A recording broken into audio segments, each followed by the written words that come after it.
Men cannot get pregnant. I'm not going to say anything else until you watch the video. See it for yourself. Take a look. Dr. Verma, I wasn't sure I understood your answer to Senator Moody a moment ago. Do you think that men can get pregnant?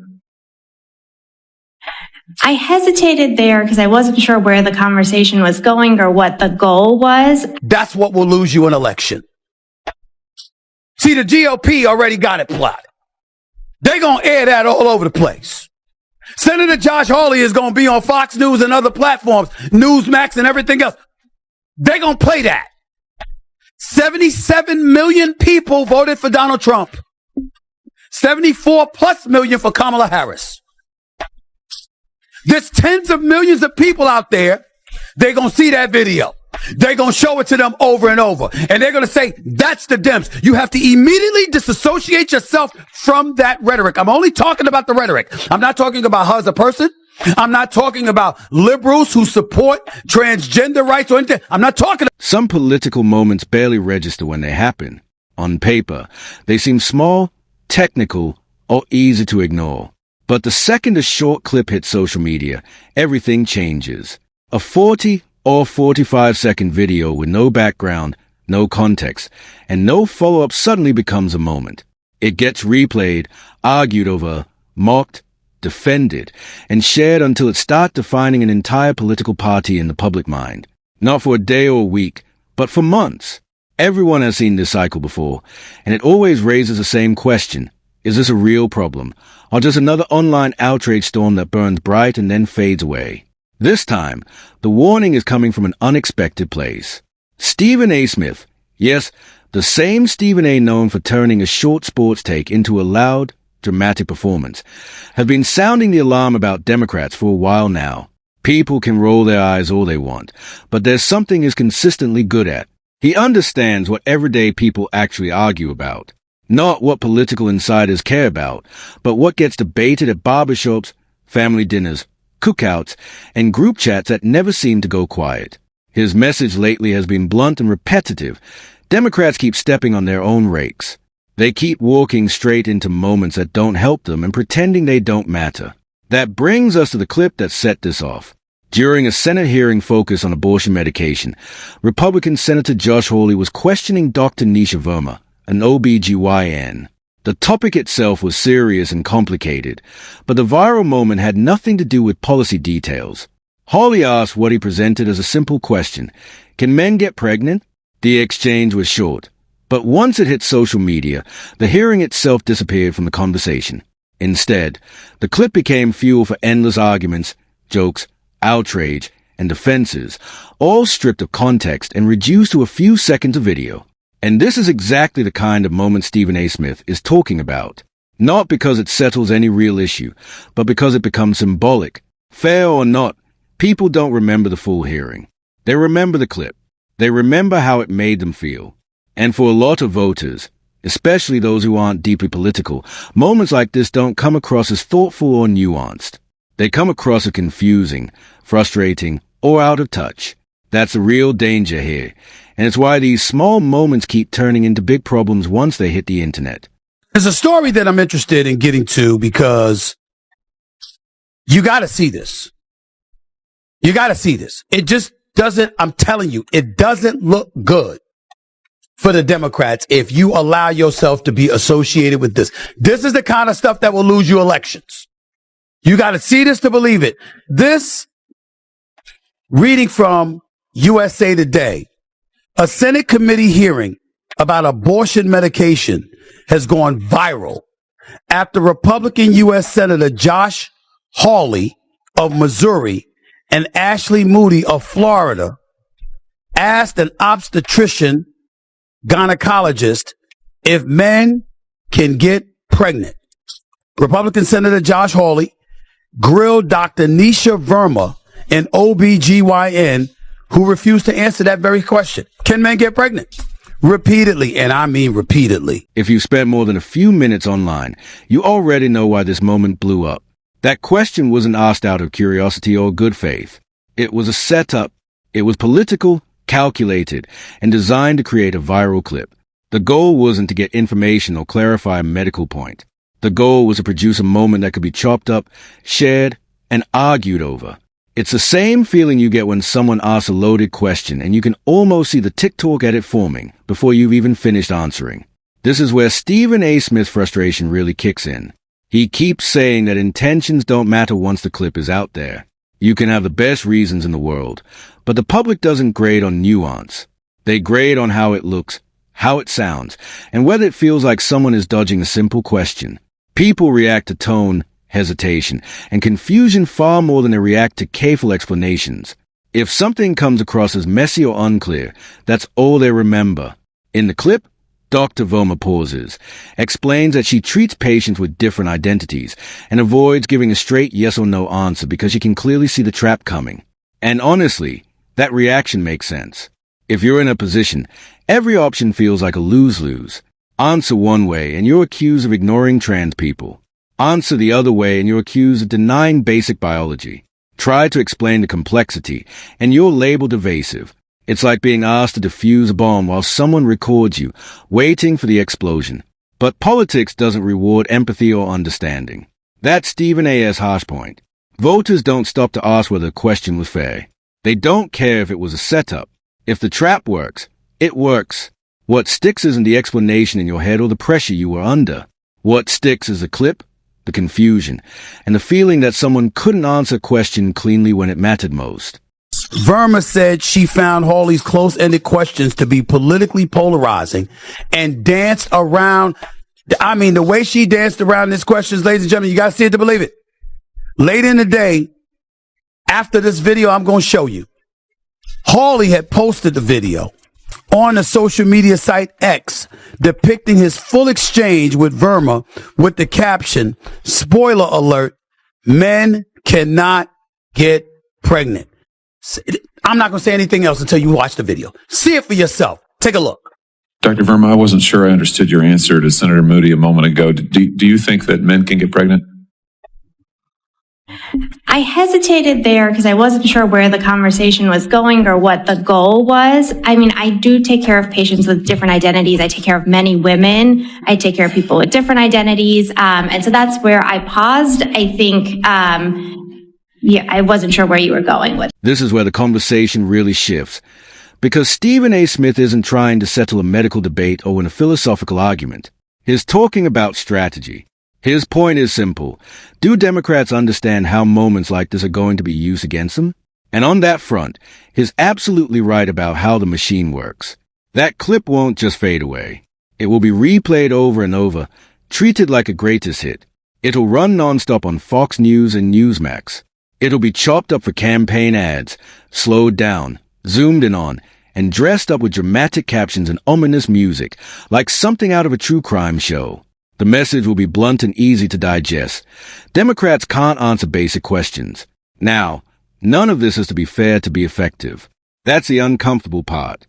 Politics doesn't reward fairness nearly as much as it rewards clarity and confidence. And Stephen A.'s larger point is about how elections are actually won. They are not decided by white papers, expert panels, or perfectly worded explanations. They are decided by trust. Trust is built in small, human moments, and it can be destroyed just as quickly. When a public figure is asked a question that most people believe is a simple answer, and the response feels hesitant or slippery, something snaps in the viewer's mind. At that point, the issue itself almost doesn't matter anymore. It stops being about the policy or the science and turns into a gut reaction. People start asking, why does this feel off? Or why are they acting strange? And once that feeling sets in, the opposition barely has to do any work. They don't need to debate or persuade. They just point at the clip and say, see, this is who they are. And for a lot of voters, that's enough. Let me just remind you, you testified to a moment ago. Science and evidence should control, not politics. So, can men get pregnant? You're a doctor, I think. Science and evidence should guide medicine. Do science and evidence tell us that men can get pregnant? Biological men, can they get pregnant? I also think yes/no questions like this are a political tool. And no, yes/no questions are about the truth, doctor. Let's not make a mockery of this proceeding. This is about science and evidence. And I'm asking you, You know, the United States Supreme Court just heard arguments yesterday at great length on this question. This is not a hypothetical question. This is not theoretical. It affects real people in their real lives. And you're here as an expert, called by the other side as an expert. And you've been telling us that you follow, right, you're a doctor, and you follow the science and the evidence. So I just want to know, based on the science, can men get pregnant? And this is really the core of it. This is the whole game StephenASmith is talking about. His message to Democrats boils down to one thing: stop handing the other side free ammunition. From his point of view, this isn't about attacking anyone or denying anyone's humanity. It's about political survival. It's about understanding how brutal modern politics is and adjusting accordingly. His argument is that if you believe the science backs up what you're saying, then say it clearly, confidently, and without hesitation. Don't circle the answer. Don't overcomplicate it. And if you don't actually have solid evidence or claim, then don't make it at all, because voters are incredibly good at sensing when something sounds rehearsed or performative. The problem, as he sees it, is that hesitation reads as weakness, and confusion reads as dishonesty, even when that's not fair. People don't sit there analyzing intent. They react to what they see and hear in the moment. When an answer feels overly careful or strained, it sends a signal that someone is more worried about backlash than about telling the truth as they understand it. And once that perception takes hold, it's very hard to undo. Now add another layer to this. The Democratic Party is a massive, diverse coalition. You've got moderates and progressives, activists and institutional players, suburban voters, union members, younger voters, and older voters all under the same umbrella. That diversity is a real strength because it allows Democrats to win big when everything lines up. But it's also a vulnerability. When one person says something awkward or unclear on camera, millions of people watching can suddenly think, hold on, is this what we're all supposed to believe now? In the age of viral clips, it only takes one moment to create doubt, and Stephen A.'s warning is that those moments are becoming far too common. You cannot have that. As a Democratic Party, you cannot be associated with that. I'm talking about an unwillingness and an inability to answer the question. If you think men can get pregnant and you think you have scientific data to back that up, say so. If you don't have the scientific data to back it up, and you're purported to be a scientist, Dr. Nisha Verma, and the question is asked and you don't have proof to validate that men get pregnant, can men get pregnant, then the answer would be no. She refused to answer the question. That cannot happen. StephenASmith doesn't just blame individual moments like this. He puts the responsibility squarely on party leadership. In his view, Democratic leaders are scared of their own loudest voices. Instead of setting clear boundaries and leading from the front, the party tiptoes around internal factions, afraid to upset anyone.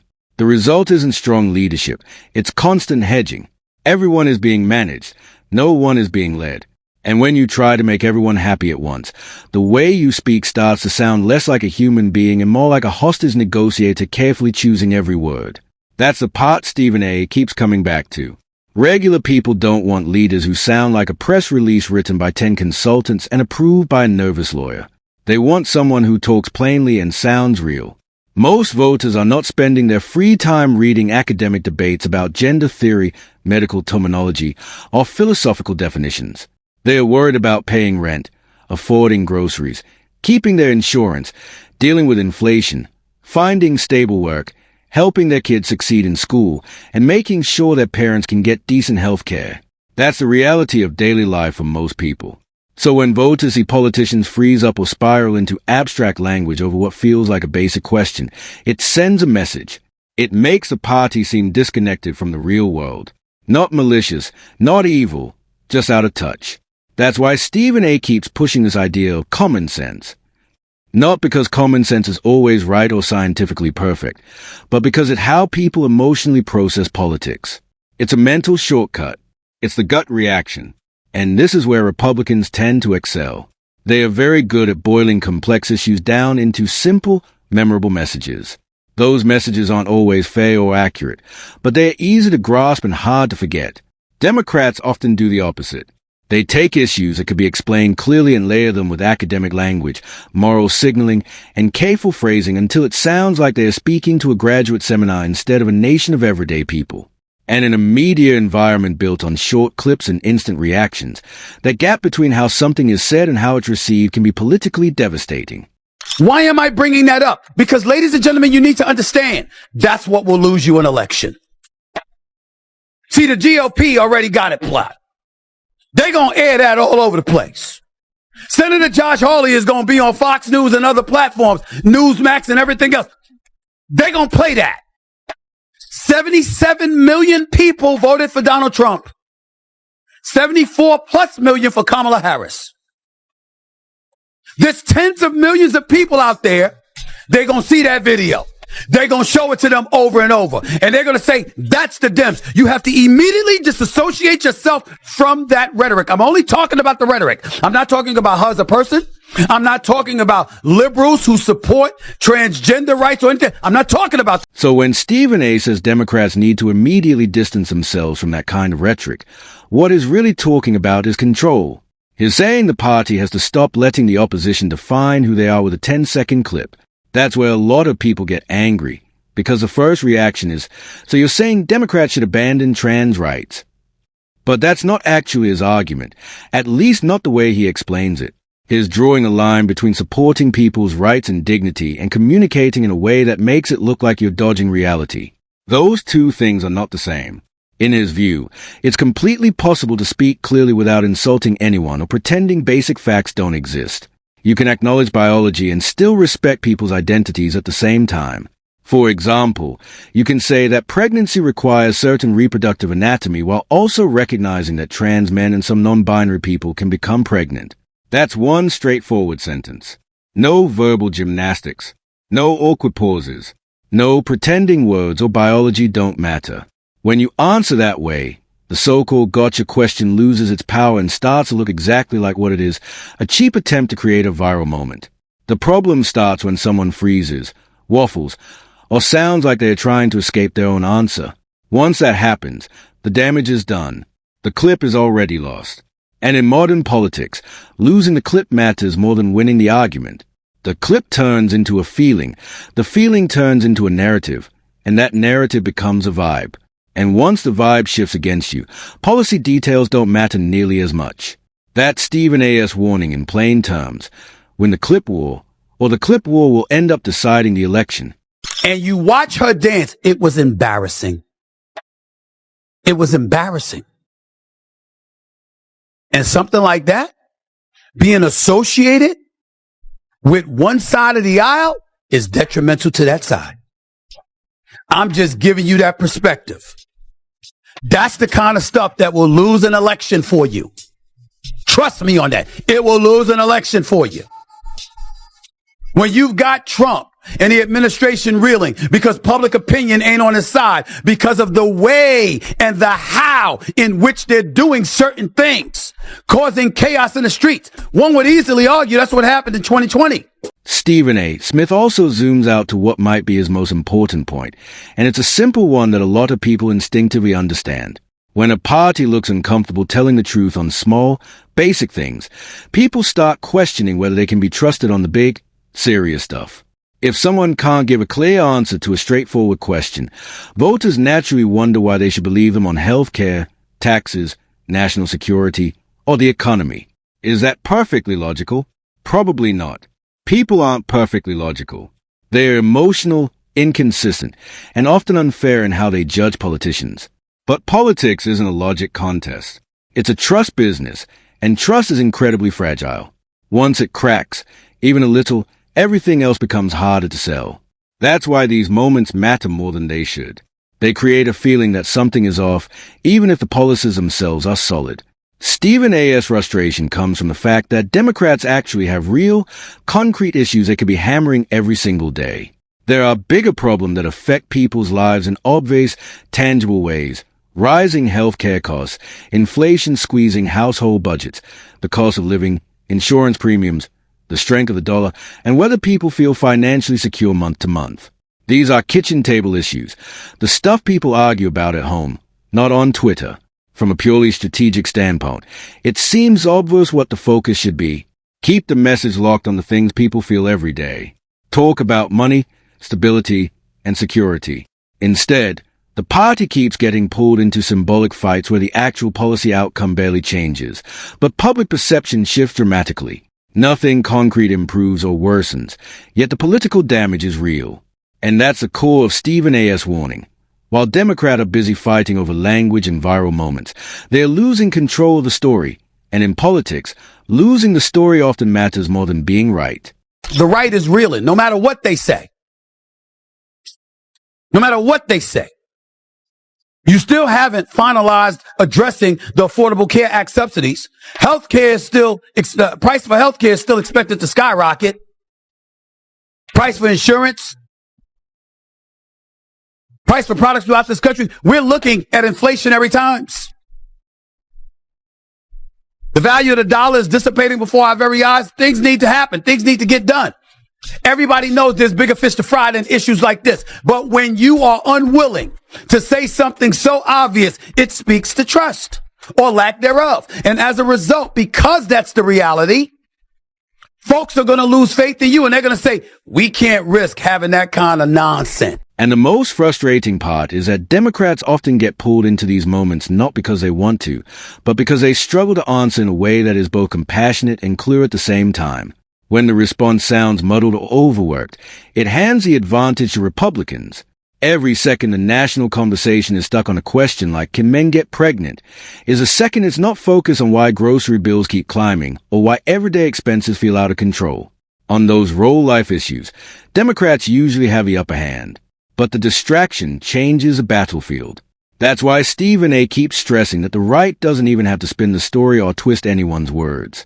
They can simply replay the clip and let it do the work for them. They put it on a loop, ask, is this what you want your country to be? And then step back. Voters fill in the blanks on their own, using whatever doubts, frustrations, or fears they already have. No long argument required. It's a form of political judo. Instead of pushing back directly, you use your opponent's momentum against them. The more awkward or unclear the response looks, the more powerful the clip becomes. And once that clip starts shaping how people feel about a party, facts and policy explanations struggle to break through. That's the danger Stephen A. is pointing to, not one bad answer, but how easily it can shift the entire conversation away from the issues that actually matter most to voters. I'm telling you right now, if you embrace that kind of nonsense, where somebody is in front of the camera on Capitol Hill or the combination of both, and they can't acknowledge something that simple, you've already lost. Because Trump and the right are going to sit up there and say, is that what you want our country to become? Is that what you want our country to stand on?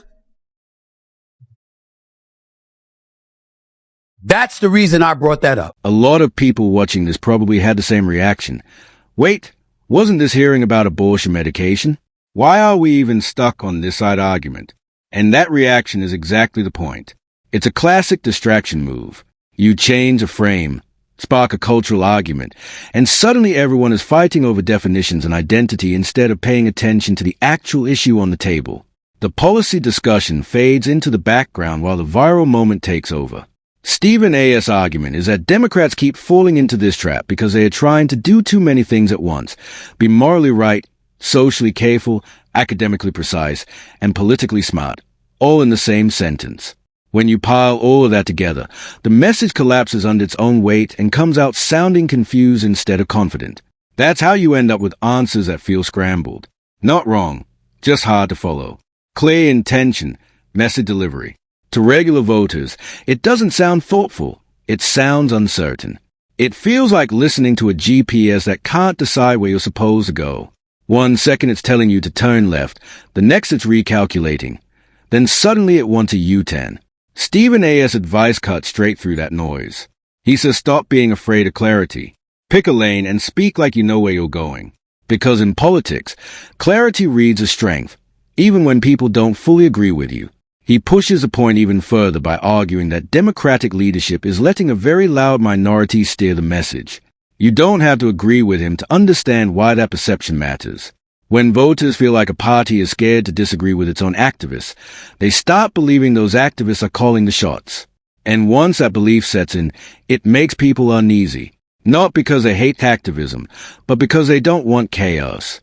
When a party looks like it's being driven by whoever shouts the loudest online, a lot of voters start looking for something calmer, even if that alternative isn't perfect. That's the lane Stephen A. keeps talking about, moderates and independents who aren't living in constant political combat. People who don't want non-stop noise, constant outrage, or endless culture wars. In his view, those voters played a major role in 2020 because they were exhausted and wanted stability more than anything else. His warning to Democrats is simple but blunt. Don't push those people away by sounding extreme, evasive, or disconnected from everyday reality. You can argue about whether that's fair, but you can't ignore how modern elections are decided. Margins are thin. Feelings matter. Vibes matter. One viral clip won't decide an election on its own, but it can become the symbol people remember when they are standing in the voting booth, trying to decide which direction feels safer. But even then, George Floyd happened. And the racial reckoning that existed in this country was coming home. And all of those things happened. And you know what American voters said? You had Republicans with Trump, wouldn't budge. You had liberals on the opposite side that was going to go with Biden, especially after Representative Clyburn got involved and threw his support behind Biden and got him to win South Carolina, and things took off from there. But the real reason Trump lost the election in 2020 is because you had independents out there, or moderates on the left or the right, that said, we don't need this kind of chaos. We don't need this kind of noise. And that is what has been being played very adroitly by the left over the last couple of months. You're gaining traction. You're gaining momentum. You can't have that. So what's the real takeaway from all of this? If you're the Democratic Party and your actual goal is to win elections, the first rule is simple. Stop letting your opponents pick the battlefield. When someone throws out a gotcha question, don't take the bait emotionally. Don't get offended. Don't panic. And definitely don't launch into a long, academic explanation that nobody asked for. Answer clearly. State the reality, and then move the conversation right back to what actually matters. Say what the medical facts are, then explain why access to abortion medication matters in real life. Clean answer, quick pivot, end of story. The moment you let the clip become the headline, you've already lost control of the narrative. The second lesson is about how you speak. Communicate like you want to be understood, not like you're trying to win applause from a narrow, online audience. There's a huge difference between speaking honestly and speaking in code.